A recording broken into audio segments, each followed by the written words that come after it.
I'm great, thanks.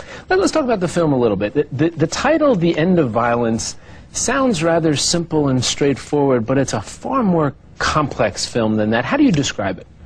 Well, I don't think anybody could make a movie about something like the end of violence and really be able to claim that they're going to bring the end of violence. But I do think it's a movie that makes you think about violence and the complexity and how it affects people, the repercussions of violence. I saw that that Wim Wenders, who is the director, said that the real dilemma here was to make a movie about violence without using violence. Right. I think that was really important for him, is to make you think about it rather than using it as a tool, you know, to gain attention, which I think is unfortunate that seems to be the way films are made now. Yeah, that the violence is the violence is the device. Funny. Yeah. Or that the violence is a device, yes. Tell us a little bit about the story and your role in it.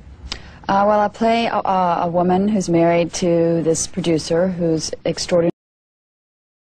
Made his success off of really violent movies, and I'm more or less an object in his life. I don't participate in his business in any way, and I've been kind of kept out of it. So I'm just sort of this thing for him.